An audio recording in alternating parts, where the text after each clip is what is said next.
My name is Lydia Prescott. When I was 17, my parents threw me out of the house because I was pregnant. I can still hear the sound of that door slamming shut. It didn't just end a night, it ended a childhood. I slept under bridges, shaking in the cold, whispering to a baby I'd never get the chance to hold. That night, I made a promise to myself. One day, they would remember the name they tried to erase. 20 years later, they came back. Not to say sorry. Not to ask for forgiveness. They came back to sue me for the fortune I built from nothing, for the empire born from the ashes of their rejection. They wanted a share of my success, after abandoning me when I had nothing. But what they didn't know was that I had been waiting for this moment my whole life. I was no longer the girl crying in the rain. I was the storm. This isn't just a story about revenge. It's about rebirth, how pain became power, and how silence became the loudest victory. Welcome to Revenge House USA, where every episode exposes betrayal, justice, and transformation. Stay until the end, because my twist will leave you breathless. Don't miss the next turn of fate hit. Subscribe now and watch the moment when everything flips. I still remember the smell of burnt cinnamon from Mom's candle the night my life collapsed.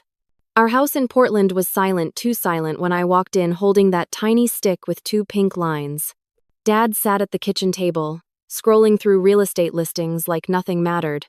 When I whispered, "I'm pregnant," the air froze. He looked up, slow, calculating like he was pricing the cost of disappointment. "You're 17, Lydia. You've just destroyed every plan we had for you." Though, his voice was so calm it cut deeper than if he'd screamed. Mom didn't even look at me. She just set her glass of wine down and muttered, "We expected better from a Prescott." And then came the words that cracked my world open. "You're not welcome in this house anymore." I thought they were bluffing until Dad stood, grabbed my suitcase, and tossed it near the door. 10 minutes, he said. "Pack whatever you can." Now, our family photo, the one from last Christmas, was turned face down on the mantel. The sound of the frame hitting wood echoed like a final verdict. When I tried to call Ryan Whitmore, my boyfriend, he didn't answer. The next day, his parents' lawyer emailed me, "Do not contact Ryan again." I realized I was completely alone. The Oregon rain started that night, cold, endless, judgmental. I slept under a bus stop, my backpack for a pillow, one hand over my stomach, whispering apologies to the baby I hadn't even named. People passed by, pretending not to see the girl with swollen eyes and shaking hands. Every raindrop felt like a punishment. Every gust of wind a reminder of what I'd lost. By the third night, hunger gnawed so deep I thought I'd disappear. When dawn broke, I stared at the rising light and made a silent vow. I'll make them regret every tear they made me shed. I'll rise so high they'll choke on their own pride. At that moment, Lydia Prescott, the obedient daughter, died. And something else was born, a quiet, merciless fire. The nights in Portland stretch longer when you have nowhere to go. By the end of the first week, I stopped feeling cold. That scared me more than the rain. I learned which coffee shops would let you sit for warmth without buying anything, which alleys were safe from drunks, which dumpsters behind Powell's bookstore had the least spoiled food. Survival wasn't living, it was just staying in motion so the pain couldn't catch me. The city moved on without me. Dad still sold homes. Mom still hosted her charity brunches. Meanwhile, I lived between street lamps, watching families laugh through glass windows I could no longer touch. At night, I whispered to the baby growing inside me. "I'm sorry," I'd say, pulling my knees close. "I'll find a way, I promise." But promises didn't fill a stomach. They didn't warm frozen fingers. When Ryan's voice echoed in my memory, "We'll figure it out together, Lyd." I wanted to scream. He'd deleted me like an email he didn't need anymore. And the silence of his absence hurt worse than my parents' rejection. The second month hit hard. I woke one morning behind a grocery store, dizzy and pale. A man passing by threw a coin and said, "Get help." I laughed. Help? From who? I had no address, no friends, no family, no one who would even say my name. Then came the fever. My body betrayed me the way everyone else had. I remember collapsing near the Willamette River, the sound of water mixing with traffic as my vision blurred. For a moment, I thought maybe this was it. Maybe it was easier to stop fighting. But something inside, something small but fierce, kept me awake long enough to crawl under a bridge. When I woke, dawn light crept across the concrete. A stranger's shadow fell over me, an older woman in a wool coat, a scarf blowing in the wind, holding a cup of coffee. "You'll catch your death out here," she said softly. Her voice carried warmth I hadn't heard in months. I wanted to tell her to leave me alone, to not look at me like I mattered. But when I met her eyes, I couldn't. There was no pity there, only recognition. Like she'd been where I was once. She handed me the cup. "Drink this. My name's Eleanor." The coffee burned my tongue. It was the first warmth that didn't fade. That morning, something shifted. The girl who'd spent months dying in silence finally breathed again. The car smelled like lavender and rain. For the first time in months, I was sitting somewhere warm. Eleanor Walsh's hands gripped the steering wheel with quiet certainty, the kind you only earn from surviving your own wars. Her voice cut through the hum of the heater. "Eat. Don't argue." She passed me a sandwich wrapped in wax paper. I devoured it before realizing tears were slipping down my face. Eleanor didn't flinch. "You've been invisible for too long, haven't you?" Her words sank deep. No one had seen me since that night. Not really. She brought me to her home, a converted farmhouse on the edge of Portland, surrounded by old pines and the distant sound of rain on metal roofs. Her golden retriever, Murphy, wagged his tail as if I already belonged. She showed me a spare room, a clean bed, a folded blanket, and a note on the nightstand that read, "You're safe here." The first night, I couldn't sleep. I kept expecting her to change her mind, to call the police, to tell me I didn't deserve comfort. But when morning came, Eleanor simply said, "Coffee's ready. After that, you'll help me at the restaurant." The restaurant, the Maple Hearth, was a small, wood-paneled place downtown, filled with the smell of butter and hope. She owned it, along with 3 others scattered across Oregon. I wiped tables, washed dishes, learned to move without fear. The pay was small, but the dignity was priceless. Weeks turned into months.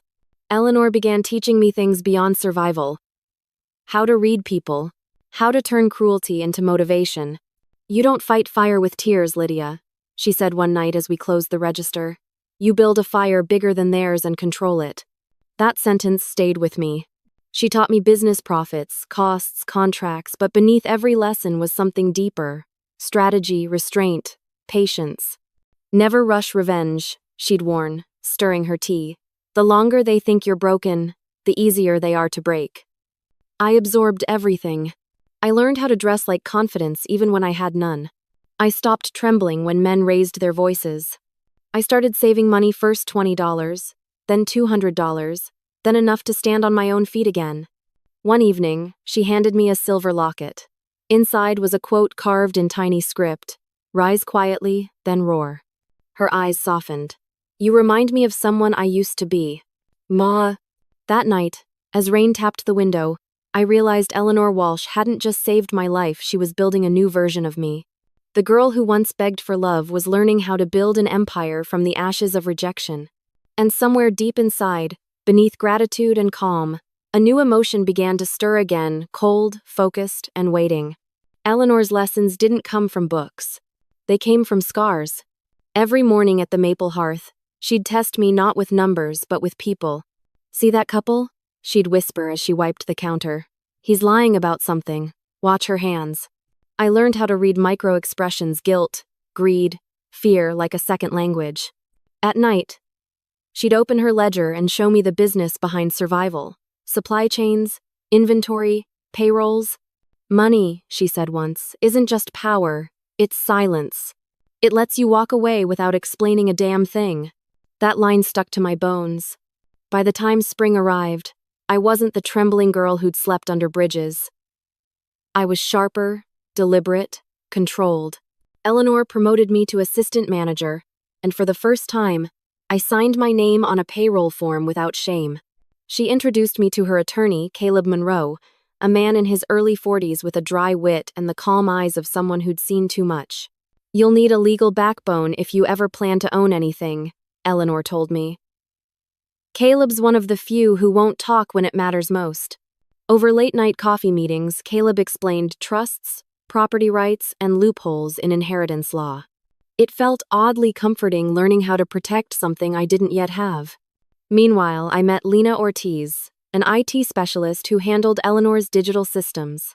Lena was all black hoodies, fast typing, and quiet rebellion. She taught me how to trace digital footprints, scrub data, and make information disappear when needed. Every empire leaves crumbs, she said. Your job is to control who eats them. Eleanor watched me build friendships she knew would outlast her.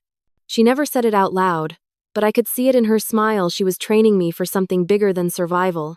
Then, life tested me again. It happened on a cold December morning. The pain came suddenly sharp, relentless.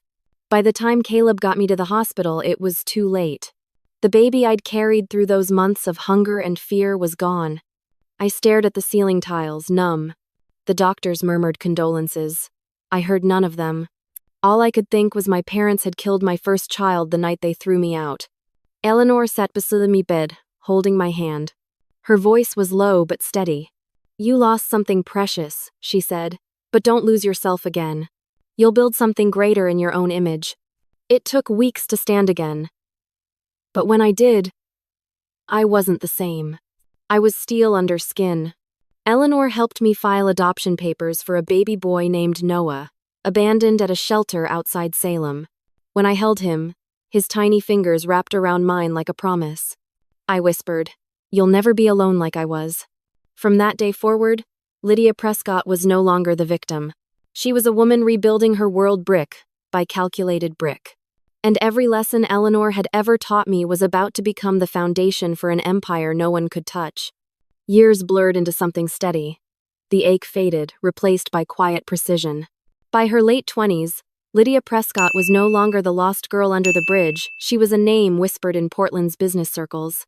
Eleanor's chain of restaurants had expanded, and Lydia had turned them digital, introducing mobile reservations, delivery systems, online branding. Her ideas multiplied profits. Investors listened when she spoke. She bought her first condo downtown, the same zip code her parents once bragged about, and smiled when she passed their old neighborhood. Not out of nostalgia, out of triumph. Noah grew fast, sharp eyes, restless mind. He'd sit by her laptop as she worked, asking what revenue meant, or why people in suits argued on the news. Lydia enrolled him in coding camps, robotics programs, summer challenges across Oregon. At 10, he built a small app that tracked restaurant waste and optimized orders. At 12, he won a national tech award.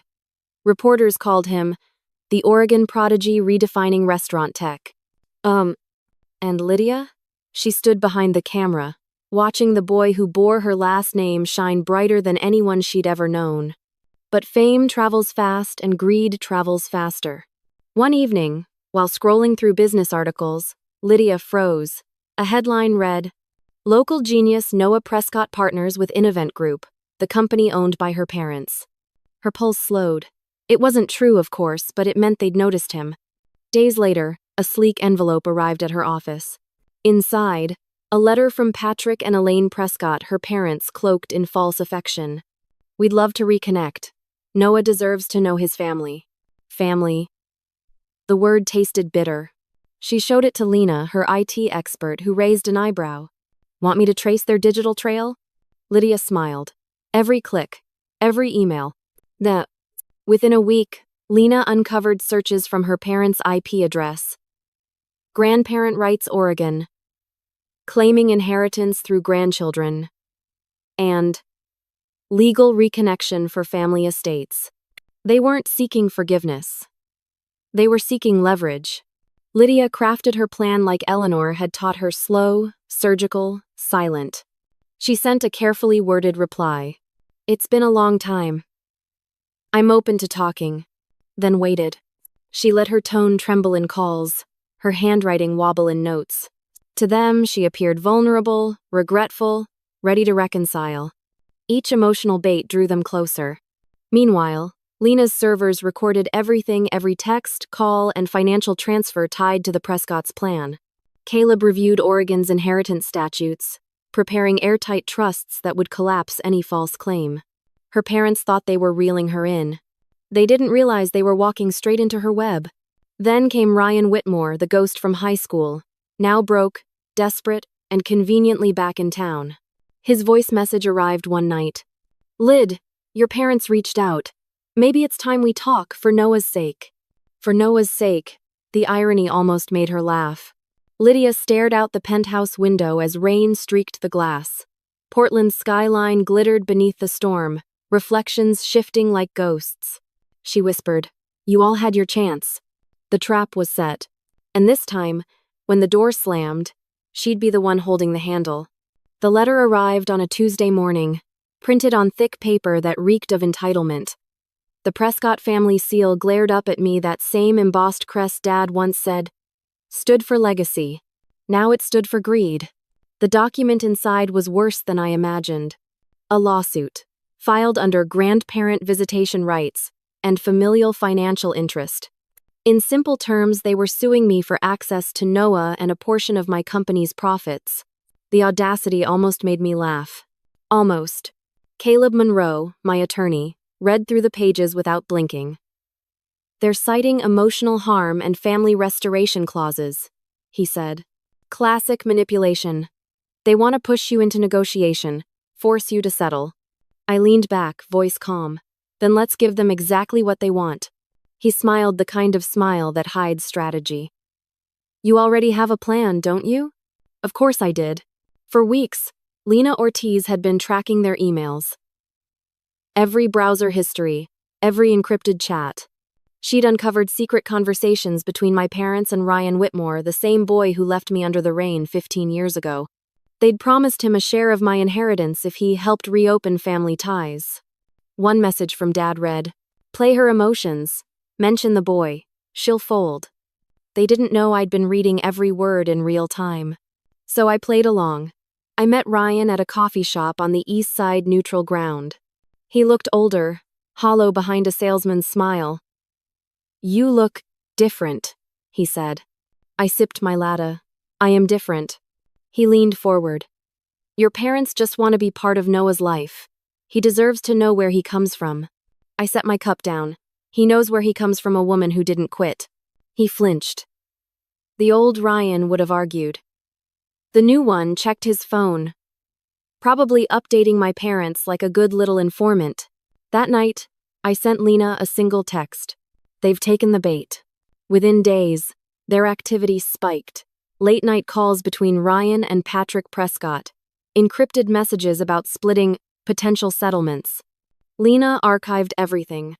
Caleb began structuring counter-lawsuits, citing defamation, emotional distress, and extortion attempts. But the final step required patience. I leaked a fabricated document, a trust clause, stating that Noah's future assets were tied solely to my approval. Within hours, my parents' lawyer reached out for urgent mediation. They'd swallowed it whole. Caleb called it a legal snare, but to me it was art. Soon, public whispers began rumors that the Prescotts were back in town, suing their estranged daughter for money. The same social circles they once flaunted now turned against them. The image of perfection they'd curated for decades began to crack. When the first hearing was scheduled, I looked into the mirror of my penthouse, a place I bought with my own hands, and saw not fear, but control. I pinned my hair back, straightened my blazer, and whispered to the reflection, "You threw me away. Now I get to decide who walks away." They thought this was their comeback. But for me, it was the opening act. The courtroom wouldn't just be where they sued me. It would be where I buried the last piece of who I used to be. The day of the hearing felt like déjà vu, except this time, I wasn't the girl outside the door. I was the one inside, and everyone else was about to be shut out. The courthouse in downtown Portland buzzed with reporters. My parents had leaked to the press, painting themselves as heartbroken elders yearning to reconnect with their estranged daughter and grandson. It worked for a day until I made sure it didn't. Lena had scheduled the perfect drop. Screenshots of my parents' encrypted chats with Ryan, proof of their plot to extort money. By the time the news cycle hit noon, the headlines had changed from "Family Reunites in Court" to "Prescott's Accused of Manipulative Lawsuit." Still, they showed up in polished suits, pretending to be victims. My father's jaw was tight. My mother clutched her pearls like a stage prop. Ryan stood behind them, pale and nervous, The weakest pawn in a game he didn't even understand. When Judge Reynolds entered, the room went still. Cameras clicked. The city was watching. Caleb opened our side calmly. Your Honor, before we proceed with their claim, my client requests that certain evidence be made public, as it directly pertains to the plaintiff's credibility. The judge nodded. Proceed. The courtroom lights dimmed. A projector lit up the screen behind the witness stand. And then the first email appeared. Subject: Reclaiming Lydia's Wealth. From Patrick Prescott. To Ryan Whitmore. Use the boy. Make her trust you again. Once she's softened, we'll demand legal access. If she resists, we file. A gasp rippled through the room. Reporters leaned forward like predators. Then came another voice recordings, phone calls, transaction logs, each one more damning than the last. Ryan's voice cracked over the speaker, pleading, "This isn't right, Patrick. She'll find out." And my father's cold reply, "She's too emotional to fight back." The irony stung sweetly. I stood, calm, deliberate. Your Honor, I said, voice steady. 20 years ago, they threw me out for being pregnant. They told me I was a disgrace. And now, after all this time, they came back not for love, but for money. I paused, then turned to them. You want to meet my son? Fine. But he's not yours. He's mine because I built everything you abandoned. No. The silence was deafening. Even the judge's pen froze midair. Then Caleb dropped the final blow. A notarized document signed by Patrick and Elaine Prescott 20 years prior, relinquishing all parental rights to avoid reputational damage. Their signatures glared across the courtroom screens in black and white. My mother's face drained of color. My father tried to speak. That's out of context. But his voice faltered as the crowd erupted. The judge's gavel struck once. Case dismissed. All claims denied. Then, softer but colder. And the court recommends investigation for attempted fraud. Security stepped forward. Cameras flashed. Reporters shouted questions. My parents shrank in their seats as officers escorted them out under a storm of camera lights. Ryan slipped away, head low, hunted by shame and headlines that would follow him for years. I stood still, letting it all unfold, the justice, the humiliation, the silence afterward. For the first time since I was 17, I didn't tremble. Outside the courthouse, the rain had stopped. Portland sunlight broke through the clouds. Lena walked beside me, smiling. You did it. I looked up. No, I said quietly. We did it. I didn't just win a case. I reclaimed every piece of myself they tried to destroy. The chaos faded slowly, replaced by the quiet hum of rebuilding.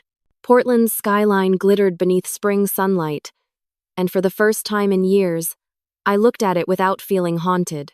The lawsuit headlines died down. The Prescotts disappeared from social circles they once ruled. Ryan Whitmore pled guilty to tax evasion. My parents sold their lake house to pay court fees. Their empire built on image and deceit crumbled faster than they'd destroyed mine. But revenge was never meant to end with ruin. It was meant to clear the ground for something new. I kept working, expanding the maple hearth chain in Eleanor's honor. When she passed, she left me everything: her shares, her home, her name in a handwritten note that read, "Make this legacy about healing, not hate." That line reshaped everything. 6 months later, I launched the Eleanor Foundation for Women Rising, a nonprofit dedicated to single mothers and abandoned daughters across Oregon. The first grant went to a young barista named Tasha, a girl barely 20, pregnant and scared, just like I once was. When she cried in my arms, whispering, "Thank you," I realized this was what power truly meant, not to punish, but to protect. Noah stood beside me at the foundation's opening gala, now 17, tall, confident, and far wiser than I'd been at his age. His latest tech startup had already gained investment offers. He looked at me and said, "You taught me that family isn't who you're born to, it's who shows up." My throat tightened. Then I did something right. Later that night, under soft golden lights, Caleb Monroe, my loyal counsel, my anchor through every storm, took my hand. "You've built everything you once dreamed of, Lydia," he said. "Not everything," I whispered. but I'm getting there. When he pulled out a ring, I didn't cry. I just smiled. Steady, sure. Yes, I said simply. The applause from friends and foundation members filled the hall. But in that noise, I felt peace, a quiet, permanent kind. I thought about the girl who once slept under bridges, whispering promises to a baby she never got to hold. About the rain that used to sting, and the hunger that used to define me. She wasn't gone. She was standing right here, reborn. I turned to the camera crew filming the gala's highlight reel, smiled through tears, and said, "You don't win by destroying your enemies. You win by surviving them." As the lights dimmed, I felt the last chains of my past dissolve into nothing. Lydia Prescott, once discarded, now unstoppable. A woman who built her throne from the ashes of her own name. And when the video ended online, I made sure the final line appeared in bold across the screen. Revenge served cold isn't about hate. It's about reclaiming your power. Thank you for taking the time to listen to today's story. I truly appreciate your comments, feedback, and thoughts. Don't forget to like, share, and subscribe to support the channel. See you again in the next stories.